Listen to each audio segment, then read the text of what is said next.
मनाजिले Karbala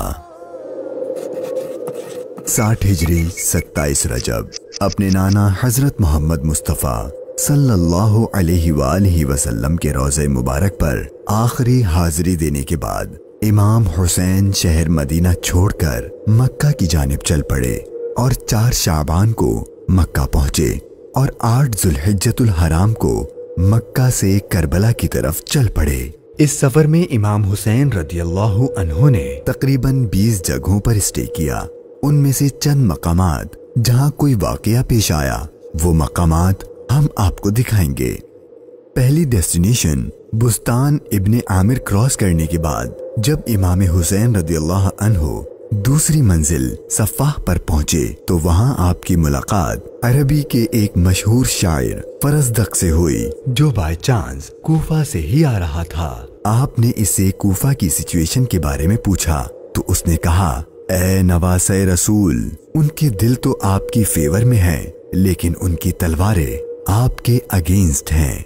इमाम हुसैन का तीसरा स्टे जाते इर्क नामी सुनसान और वीरान जगह पर हुआ जहां एक शख्स बशीर बिन गालिब ने इमाम हुसैन के काफले वालों को टेंट्स लगाते देखा तो वो बड़ा हैरान हुआ। फिर उसने आकर इमाम हुसैन से मुलाकात की तो दौरान गुफ्तगू इमाम हुसैन ने उसे अपने सफर का मकसद बताया और साथ अपनी शहादत की खबर भी दी। इमाम हुसैन का चौथा स्टे हाजिज था। इस मकाम पर आले रसूल ने कुछ देर आराम फरमाया और इमाम हुसैन रदियल्लाहु अन्हु ने कूफा वालों के लिए एक खत लिखा और उसे हजरत कैस के हाथों कूफा वालों को रवाना किया। 5वीं मंजिल बाजुल उयून और 6ठी मंजिल खुजैमिया को क्रॉस करके इमाम आली मकाम जब 7वीं मंजिल जरूद पर पहुंचे तो आपको जुहैर बिन अल कैस नामी शख्स मिले जो कि हजरत उस्मान गनी के करीबी लोगों में से थे और हज अदा करके आ रहे थे। उसने जैसे ही इमाम हुसैन से मुलाकात की तो उसने अपने घर जाने के बजाय इमाम हुसैन का रफीक सफर बनने को प्रेफर किया। 8वीं मंजिल सालीबिया पर एक गमनाक इमाम हुसैन के इंतजार में थी। यही वो मकाम था जहां आपके चचाजाद भाई हजरत मुस्लिम बिन अकील और उनके 2 बेटों की शहादत की दर्दनाक खबर मिली। इस पर आपने खुतबा इरशाद फरमाया और हालात की संगीनी से काफले वालों को आगाह कर दिया ताकि कोई जाना चाहे तो चला जाए, लेकिन आपके साथ सफर शुरू करने वालों में से किसी ने पीठ न फेरी। मुश्किलात में इजाफा और जर्नी डिफिकल्ट होती जा रही थी क्योंकि इब्ने जियाद गवर्नर कूफा को इमाम हुसैन के आने की खबर मिल गई थी और उसने अपने बहादुर और माहिर कमांडर हुर को 1000 का लश्कर देकर इमाम हुसैन को गिरफ्तार करने भेज दिया। इमाम हुसैन जुहाला, बतने उकबा और शराफ से गुजरने के बाद जब 12वीं मंजिल सुरात पहुंचे तो आपका सामना हुर और उसके 1000 के लश्कर से हुआ। इस रेगिस्तानी इलाके में हुर और उसके लश्कर वालों का प्यास से बुरा हाल हो चुका था और उनके पास पानी भी नहीं था तो इमाम हुसैन ने उनको अपने हाथ से पानी पिलाया। फिर आपने उनके सामने तकरीर की और जब आप ज़ोहर की नमाज पढ़ने के लिए खड़े हुए तो आपके काफिले वालों के साथ हुर के लश्कर ने भी आपके पीछे नमाज पढ़ी। 13वीं मंजिल कादसिया, ये है टर्निंग पॉइंट। इमाम हुसैन रदियल्लाहु अन्हु को जाना तो कूफा था लेकिन आपने रास्ता तब्दील कर दिया और आप करबला की तरफ चलना शुरू हो गए।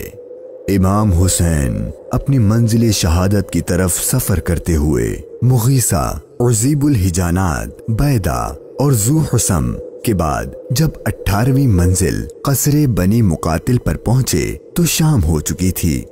आपने रात यहीं गुजारी और सुबह जब इमाम हुसैन यहाँ से रवाना हुए तो आपकी जबान पर इन्ना लिल्लाही व इन्ना इलैहि राजिऊन के कलिमात जारी थे।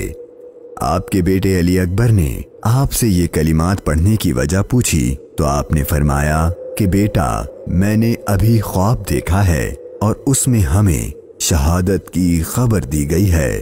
तो आपके शहजादे ने पूछा कि ऐ बाबा जान, کیا ہم حق پر نہیں ہیں؟ تو امام حسین نے فرمایا کیوں نہیں؟ تو آپ کے شہزادے نے بہادری سے جواب دیا کہ پھر موت سے کوئی ڈر نہیں۔ امام حسین کا سفر شہادت، سفر بقائے اسلام اپنے اینڈ کو پہنچنے لگا تھا۔ بس 2 اسٹاپ باقی تھے اور وہ ساری باتیں حقیقت ہونے والی تھیں جو بچپن سے آپ کی شہادت کے بارے میں مشہور تھیں۔ امام حسین جب اپنی سیکنڈ لاسٹ منزل نینوا پر پہنچے تو آپ کی آنکھوں کے سامنے بھی وہ سارا منظر گھومنے لگا جو آپ اپنے والد سے سنا کرتے تھے۔ ابھی امام نے تھوڑا ہی فاصلہ طے کیا تھا، ایک ریگستان میدان نظر آیا اور ابھی وہ سارا قیامت خیز منظر آپ کی نظروں میں گھوم ہی رہا تھا کہ ہر اپنے لشکر کے ساتھ ایک بار پھر آپ کے سامنے آ گیا اور اس نے بتایا کہ گورنر کوفہ ابن زیاد نے مجھے خط دیا ہے کہ آپ جس جگہ پر ہوں وہیں آپ کو روک لوں اور آپ کو ایک ایسی جگہ پر ٹھہراؤں جہاں پانی وغیرہ کچھ بھی نہ ہو۔ اور بالآخر آپ کا سفر اپنے اختتام کو پہنچا اور 2 محرم کے دن ابن زیاد کے حکم پر اس چٹیل ریگستانی میدان میں پورے قافلے اہل بیت نبوت اور ان کے اصحاب کو اس 1000 کے لشکر نے روک دیا۔ امام حسین نے دریافت فرمایا کہ اتنا تو بتاؤ کہ اس جگہ کا نام کیا ہے؟ تو جواب دیا گیا اس جگہ کو کربلا کہتے ہیں۔ تو امام حسین نے اپنے خاندان سے فرمایا کہ بس یہی ہمارے ٹھہرنے کی جگہ ہے، یہیں ہمارا خون بہایا جائے گا اور یہیں ہماری قبریں بنیں گی۔ یہاں یزیدی فوج کی گستاخیاں دیکھ کر امام حسین کو سب سے پہلے روکنے والے حضرت حر رضی اللہ عنہ امام حسین کی بارگاہ میں معافی مانگ کر حاضر ہوئے اور اپنی جان آپ پر قربان کر دی۔ یہی کربلا کا میدان آپ کے طویل سفر کی 20ویں اور آخری منزل تھی، اور 8 دن بعد اہل بیت اطہار پر ظلم و ستم کر کے آپ پر اور اہل بیت پاک پر پانی بند کر کے آپ کے ساتھیوں کو بھوک اور پیاس کی حالت میں شہید کر دیا گیا۔ اور 61 ہجری 10 محرم یعنی عاشور کے دن تپتے صحرا 3 دن کی بھوک اور پیاس اور سجدے کی حالت میں امام حسین کو شہید کر دیا گیا۔ انا للہ و انا الیہ راجعون۔